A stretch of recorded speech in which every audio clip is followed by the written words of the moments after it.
Halo guys, balik lagi bareng gua Akmal di channel Akhir Cerita. Yap, di video kali ini kita akan membahas Ultraman Trigger episode 1 yang tayang pada hari ini di channel YouTube official Suburaya ya guys. Jadi di sini kita akan bahas mengenai alur ceritanya dan juga teori yang muncul setelah menonton Ultraman Trigger ini. Kalian udah siap dengan pembahasannya? So langsung aja, ini dia alur cerita dan teori singkat dari Ultraman Trigger episode pertama. You should pull the fucking trigger. Pull the trigger. Ain't nobody gonna do for you. Pull the trigger. Tentu saja teori ini tidak sepenuhnya betul ya guys, karena bisa saja teori ini justru benar-benar salah. Tapi tidak ada salahnya kita berteori dengan menganalisa episode 1 dan preview episode 2 dari Ultraman Trigger yang udah tayang hari ini. Oh iya, ini hanyalah teori singkat. Untuk teori penuhnya akan Akmal buat di video terpisah, karena itu akan sangat panjang dan juga bakal sangat seru. So tekan tombol subscribe-nya ya. Hehe. Cerita dimulai dengan bangkitnya Carmilla dari pembatuan. Setelah itu, scene berpindah ke Kengo yang berada di tempat kerjanya, yaitu sebagai botani. Di sana dia bertemu dengan Yuzare yang mengatakan, "Kamu adalah cahaya," dan lalu Yuzare pun menghilang.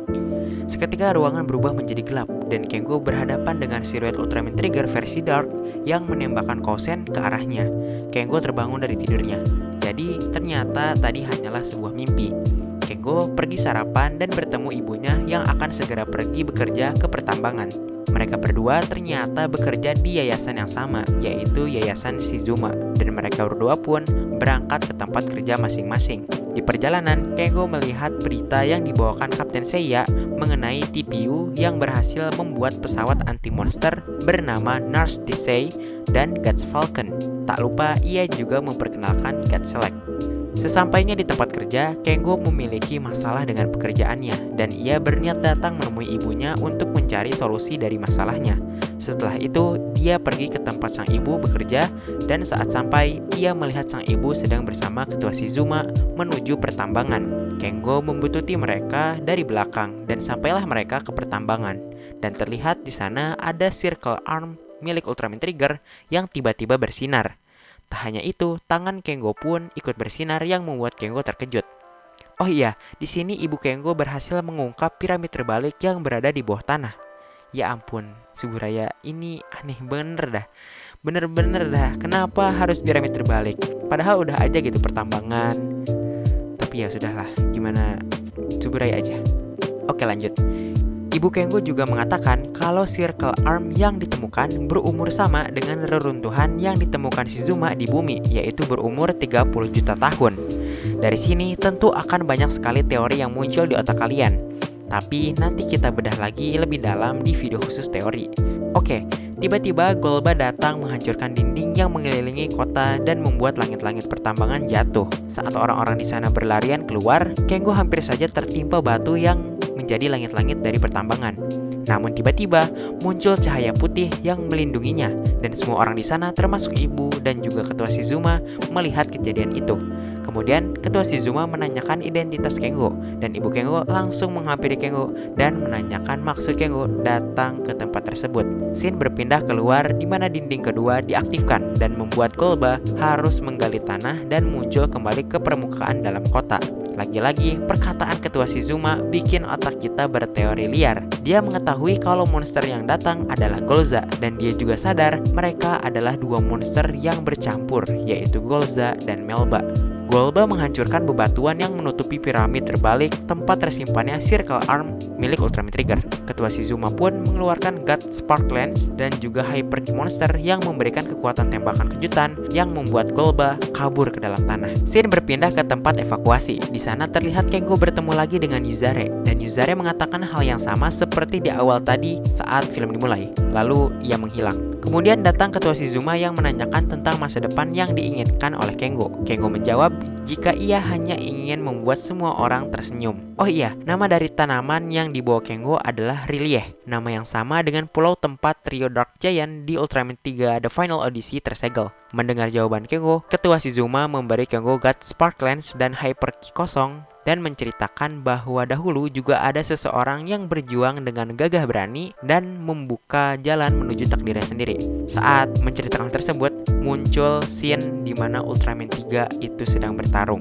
Oke lanjut. Scene berpindah ke Carmilla yang membangkitkan Golba dan menyuruhnya mengamuk. Kengo yang menerima God Sparklance langsung pergi ke pertambangan tempat Circle Arm berada, dan tiba-tiba Kengo terjatuh ke bawah tanah dan melihat patung Ultraman Trigger. Di bawah sana dia bertemu Carmilla yang ingin merusak patung Trigger namun dihalangi oleh Kengo. Kengo yang menghalangi dicambuk oleh Carmilla. Tiba-tiba muncul Yuzare melindungi Kengo dalam beberapa detik sampai akhirnya Yuzare kembali menghilang. Kengo kemudian mengatakan keinginannya untuk membuat semua orang tersenyum, yang membuat cahaya biru keluar dari color timer Ultraman Trigger dan membuat Carmilla terpental. Cahaya biru tersebut kemudian masuk ke dalam Hyper Ki Kengo dan memberi kekuatan Ultraman Trigger di dalamnya. Kengo kemudian melihat penglihatan dari pengguna kekuatan Trigger terdahulu yang membuat Kengo bisa berubah menjadi Ultraman Trigger. Ultraman Trigger kembali bangkit dan langsung melawan Golba dan Carmilla. Singkat cerita, Trigger terdesak yang membuatnya mendapat penglihatan kembali saat Ultraman Trigger menggunakan Circle Arm. Kengo yang sadar kemudian mengangkat tangannya dan Circle Arm pun terpanggil layaknya Mjolnir milik Thor. Trigger kembali melawan mereka berdua hingga keadaan seimbang. Saat Trigger akan melakukan Kosen terhadap Carmilla, Carmilla memanggil Golba dan membuat Golba menjadi tameng hidupnya, dan Carmilla pun kabur entah kemana. Kemudian Ultraman Trigger pun ikut menghilang. Saat Golba mati, di sini saya cukup suka karena sudah sejak lama tidak melihat monster benar-benar terlihat hancur. Karena di series Ultraman belakangan ini hanya memperlihatkan ledakan namun tidak memperlihatkan hancurnya bagian tubuh monster. Bagus. Kengo kemudian bertemu kembali dengan ibunya dan ketua Shizuma. Kengo ingin mengembalikan God Sparklance-nya, namun ketua Shizuma menyuruh Kengo untuk menyimpannya dan mengajak Kengo untuk ikut ke bumi dan bergabung dengan God Select. Di sana terlihat juga Yuzare yang melihat percakapan mereka lalu menghilang kembali. Scene berpindah ke kediaman Shizuma di bumi dan menyorot Yuna dan juga Akito yang sedang menonton berita datangnya monster dan munculnya Ultraman Trigger di Mars. Di sini Yuna mengatakan ternyata raksasa cahaya benar-benar ada. Dengan mengatakan hal itu, apakah Yuna belum pernah melihat Ultraman sebelumnya? Nanti kita bahas di lain video. Scene kemudian ditutup dengan Akito yang memegang Hyper Ki kosong tanpa kekuatan. Episode 1 pun selesai. Oh iya, di Ultraman Trigger ini resolusi maksimal adalah 1080p. Ya, akhirnya Tsuburaya memberikan resolusi yang cukup besar ya, karena waktu Ultraman Z kemarin itu sampai 720p aja. Sekarang kita bisa dimanjakan dengan 1080p. Oke, di video selanjutnya kita akan berteori seputar episode 1, dan untuk kalian yang penasaran dengan pembahasannya, langsung aja tekan tombol subscribe-nya karena ini akan benar-benar seru pembahasannya. Jadi jangan sampai ketinggalan. Dan itu tadi merupakan alur cerita dari episode 1 yang tayang hari ini. Mungkin itu saja guys dari Akmal. Untuk kalian yang punya pendapat, boleh langsung aja komen di bawah. Terima kasih sudah menonton video ini. Jangan lupa like, comment, share, dan subscribe. Karena channel ini belum menyentuh 1000 subscriber, tolong bantu Akmal untuk subscribe channel ini. Dan inilah akhir cerita.